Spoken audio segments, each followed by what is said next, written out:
the warmth beneath the snow. In the far reaches of Mithrandor, beyond the last paths walked by memory, there was a land where winter had forgotten how to end. Snow lay everywhere, not harsh, not violent, just endless. It softened the edges of everything it touched, stones, trees, abandoned homes, until the world felt less like a place and more like something half-remembered. No birds sang there, no water moved. Even the wind seemed careful, as if afraid to disturb what had settled. The girl had not meant to come so far. She had followed no road, no map, no voice calling her forward. Only a feeling, a quiet pull that did not tell her where to go, only that she should keep walking. At first, the silence felt empty, but over time, it began to feel patient, as though something was waiting. It was on the third day that she noticed it, a place where the snow did not remain. It was small, so small she might have missed it entirely. Just a patch of dark earth, no wider than her hands. She stepped closer, her breath soft in the cold air, and slowly she knelt. Her fingers hovered above it. Then, gently, she touched the ground.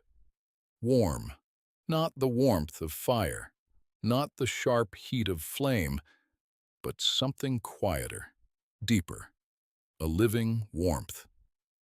She pulled her hand back slightly, her eyes widening, not in fear, but in recognition. She returned the next day, and the next. Each time, the warmth had grown, not by much, but enough. The snow around it did not melt. It receded, as though it had been resting there, and now chose to leave. Then one morning, she saw it, a single blade of green.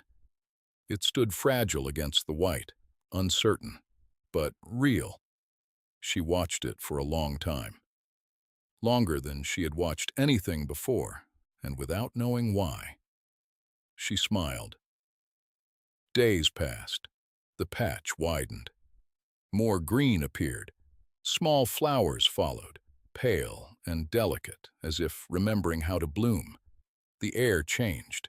It softened, carrying something new, a scent that did not belong to winter. Others began to notice. A distant traveler paused. A hunter lingered. Word spread quietly, as it always did in Mithrandor. Some called it strange. Some called it wrong. Some said it should not be there at all. But the girl did not listen. She did not question. She did not try to explain. She only returned. Each day, she sat beside the warmth, her presence steady, her hands resting lightly on the earth, not asking, not taking, only being, and the warmth continued to grow. One evening, as twilight settled gently across the snow, she placed her hand against the ground once more. This time, something answered, not a voice, not a sound, but a feeling, deep, quiet, certain. The warmth pulsed beneath her palm, softly, like a heartbeat, and for a moment, it felt as though the land itself was remembering. The snow did not vanish. It did not break. It simply gave way, slowly, gently, as though it had been waiting all along. And in that quiet place, where winter had once held everything still, something began again, not loudly, not suddenly, but undeniably. Life had not returned. It had always been there, waiting. The girl remained beside it, her hand resting lightly on the earth. And though she spoke no words, she understood something the world had nearly forgotten. Some things are never truly lost. They are only waiting for someone to notice. They are still warm.